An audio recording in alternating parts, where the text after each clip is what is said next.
भारत के संदर्भ में अगर बात की जाए तो दो बहुत बड़े मिथ हैं। एक मिथ है लोक सेवा और दूसरा मिथ है लोक रक्षा। ये दो मिथ है जो भारत में बहुत दिन से प्रैक्टिस में है और हम और आप इसको सच्चाई मानकर जी रहे हैं। लोक सेवा को समझने से पहले आप इसको समझ लीजिए कि जारशाही किसे कहते हैं और लोक सेवा किसे कहते हैं। लोक सेवा वो हो गई जो लोगों के लिए प्रशासनिक रूप से काम करे, लोगों के लिए सेवा करे और लोगों के लिए ही समर्पित हो, लोक सेवक हो गया। लेकिन आज जो आईएएस अधिकारी होते हैं, आईपीएस अधिकारी होते हैं, हमारे लिए नहीं काम करते हैं, सत्ताधारियों के लिए काम करते हैं। इसलिए उनको मैं जारशाही बोलता हूँ। तरह से समझ लीजिए कि वो जारशाही जिंदगी जी रहे होते हैं, ना कि वो लोक सेवक होते हैं। ठीक उसी तरह से लोक रक्षक भी है, उनके लिए रक्षक है लेकिन हमारे लिए भक्षक है। नमस्कार, मैं आदित्य सिंह और आप देख रहे हैं newsview360.com खबरें अलग अंदाज में। और इस वक्त जो मैं बात करने जा रहा हूँ पुलिसिया कार्रवाई के ऊपर करने जा रहा हूँ, पुलिस के संरक्षण के बारे में बात करने जा रहा हूँ, पुलिस के लक्षण के बारे में बात करने जा रहा हूँ, भारत की प्रबुद्ध विलक्षण पुलिस की स्थिति से आपको अवगत कराने जा रहा हूँ। इसलिए इस पूरे खरी बात का जो आज रस है वो है भयानक रस। तो जो लोग कमजोर दिल के हैं उसको ना देखें, ज्यादा अच्छा रहेगा, और जो लोग देख सकते हैं, समझ सकते हैं, वो देखें।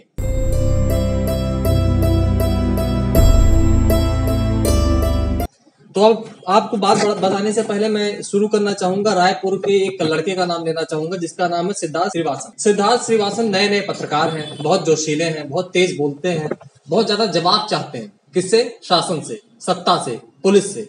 आजकल कहाँ मिल रहा है भाई? नहीं मिलता ना, लेकिन वो चाहते हैं। श्रीनिवासन माखनलाल चतुर्वेदी यूनिवर्सिटी जो कि भोपाल में है, मध्य प्रदेश की राजधानी भोपाल में स्थित है, राष्ट्रीय विश्वविद्यालय है, पत्रकारिता के लिए डेडिकेटेड है, एशिया का पहला विश्वविद्यालय है, वहां से पास आउट है, लिहाजा जोश भरा पड़ा है। नई कैंपस ज्वाइनिंग हुई है। ईटीवी भारत में एक जिला है छत्तीसगढ़ में, वहां पर उनकी पोस्टिंग हो गई, एज ए रिपोर्टर वो काम करने लग गए। 5 तारीख की बात है, स्कूल के बच्चों ने सड़क उड़क को लेकर कुछ मांग की, सड़क खराब थी, इसी तरह की कुछ मांग की, धरना प्रदर्शन किया स्कूल के बच्चों ने, कॉलेज के बच्चों ने नहीं। उसके बाद क्या था? एसडीएम महोदय पहुंच गए। एसडीएम महोदय पहुंच गए तो मैंने आपको पहले ही कहा कि जारशाही भारत में चल रही है, लोक सेवा नहीं चल रही, जारशाही चल रही है। ऊपर से आदेश आया होगा कि हटाओ ये सब। फिर क्या था? एसडीएम महोदय तीरथ राव अग्रवाल ने बच्चों पे लाठियां भजवा दी, चम के लाठियां मारी गई, बच्चों ने लाठी खाई। 6 सितंबर आता है जिस दिन भारत बंद रहता है, सवर्ण समाज भारत बंद करता है। उसी दिन 6 सितंबर को बच्चों के साथ उनके पेरेंट्स, कुछ राजनीतिक दल के लोग जिनको भुनाना होता है वो आ जाते हैं धरना प्रदर्शन करने के लिए स्कूल कैंपस के अंदर। स्कूल कैंपस के अंदर धरना प्रदर्शन चल रहा होता है, तभी वहां पर आम आदमी पार्टी के कुछ सदस्य, आम आदमी पार्टी लोगों के लिए समर्पित, समझ रहे हैं ना बात को आप? आम आदमी पार्टी के कुछ सदस्य और पलारी थाना के जो टीआई हैं उनके बीच झड़प हो रही होती है, और सिद्धार्थ जो बहुत जोशीला रिपोर्टर है उसे अपने मोबाइल में रिकॉर्ड कर रहा होता है। टीआई साहब का गुस्सा फूट पड़ा, अंगारे बबूले फूटने लग गए। अब फिर क्या था? लो थप्पड़ 2 थप्पड़ देना शुरू। अब उसकी मोबाइल छीन ली गई, उसको मारा गया।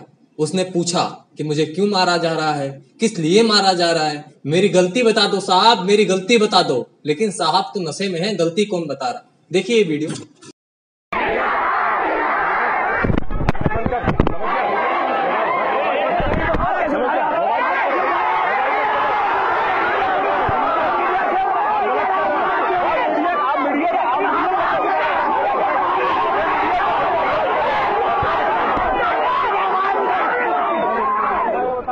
मेरा मोबाइल कैसे फेंके?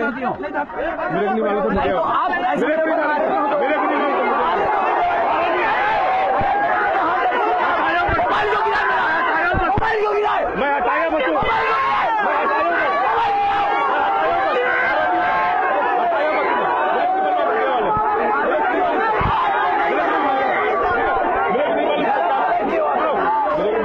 मैं नहीं जानता। मोबाइल हटाया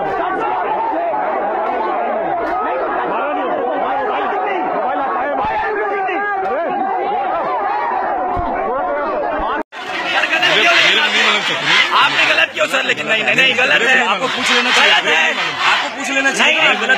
आपने इस वीडियो को देखा? अगर नहीं देखा तो फिर बैक करिए, गौर से देखिए, गौर से देखिए किस तरह से चिल्ला के पूछ रहा है मेरी गलती क्या है। गौर से देखिए किस तरह चिल्ला के पूछ रहा है कि मुझे मारा क्यों गया, किस आधार पे मारा गया। लेकिन टीआई साहब को कैमरे से कोई फर्क नहीं पड़ता। कैमरे के सामने कॉलर झाड़ते हुए कैसे निकल जा रहे हैं नजरअंदाज करके, इसको भी जरा गौर से देखिए और सोचिए किस तरह के पुलिस संरक्षण में आप अपनी जिंदगी बिता रहे हैं। आगे चलते हैं। उसके बाद क्या था? जिस तरह से लक्ष्मण है टीआई, उसी तरह से हनुमान रूपी एडिशनल एसपी आ गए, जो लक्ष्मण को बचाने के लिए व्हाट्सएप रूपी संजीवनी बूटी पेश कर दी। क्या बोलते हैं जरा सुनिए। आज दिनांक 7/9/2018 को ग्राम अमेरा थाना पलारी जिला बलौद बाजार में पुलिस द्वारा पत्रकारों के साथ मारपीट एवं अभद्र व्यवहार करके संबंधित खबरें वायरल हो रही हैं। कानून एवं शांति व्यवस्था बनाए रखने के दौरान विद्यालय परिषद के अंदर से कुछ असामाजिक तत्वों को हटाने का प्रयास किया जा रहा था। किसी दौरान धक्का लगने से मोबाइल गिरने की घटना हुई। सुनिए कितने सफाई से बोल रहे हैं। उस मोबाइल से पत्रकार द्वारा रिकॉर्डिंग किए जाने की जानकारी पता चलने पर वहां उपस्थित पत्रकारों से तुरंत इस संबंध में अवगत कराया गया है। इस दौरान वहां प्रशासनिक एवं वरिष्ठ अधिकारी भी उपस्थित थे तथा उपस्थित पत्रकारों से किसी भी प्रकार की अभद्र व्यवहार अथवा मारपीट नहीं की गई है। चर्चा पश्चात संबंधित एवं अन्य पत्रकार साथी भी संतुष्ट हैं। जिला पुलिस एवं जिले के समस्त पत्रकार साथी हमेशा एक दूसरे के कर्तव्य निर्वहन में सहयोग करते हैं। आपने सुना कितनी अच्छी बात एडिशनल साहब ने बोल दी। तो ये रही संजीवनी बूटी और टीआई रूपी लक्ष्मण साहब अब बचेंगे या नहीं बचेंगे। फिलहाल अभी की जो प्रक्रिया है, मेरी उनसे व्यक्तिगत बात हुई है, उन्होंने बताया है कि मैं कचहरी में लेटर टाइप करा रहा हूं, इसके बाद कप्तान साहब यानी कि सुप्रिंटेंडेंट ऑफ पुलिस से मिलने जाऊंगा। आगे की जो कार्रवाई होगी वो हम आपको लेके आएंगे, आपके बीच उसको बताएंगे। लेकिन अब आप सोच रहे होंगे मैं ये सब आपको क्यों बता रहा हूं, तो ये भी सुन लीजिए। भारत में जो विक्टिम्स होते हैं पुलिस से फेस करने के बाद बनते हैं, उनकी संख्या आपको पता है?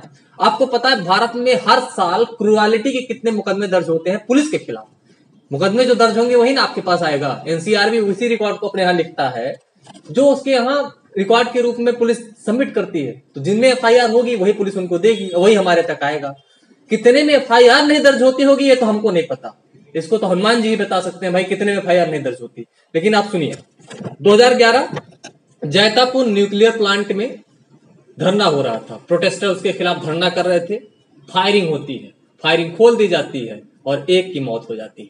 फिर दूसरा 2011 में 3 जून को फोरबेसगंज बिहार, कितना अच्छा शहर है, आपको याद होगा, वहां पर एक दलित मैसेकर हुआ, बहुत आम बात है, ये सब होता रहता है। अभी पप्पू यादव को मार दिया गया, वहां पर ग्रामीण मरे। कितने ग्रामीण मरे? 4 ग्रामीण। फायरिंग खोल दी गई, 4 लोग मर गए। ये उसके बाद इसी प्रकरण को अनहेड करके एक एनजीओ, जो प्रतिष्ठित एनजीओ है, उसने बताया कि इसमें भारतीय जनता पार्टी के किसी नेता का भी नाम है।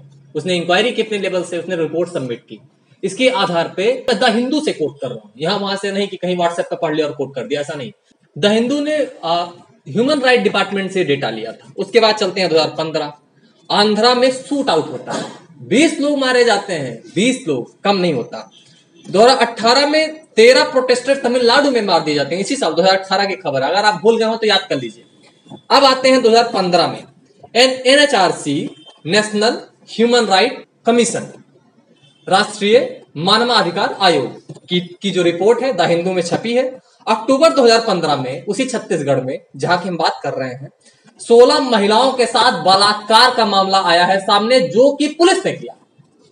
तो आप किस समाज में रहते हैं, कौन से पुलिस में रहते हैं, कौन से अफसरान आपकी देखरेख करते हैं, कौन सी लोक सेवा आपको मिल रही है, ये आप ही जाने।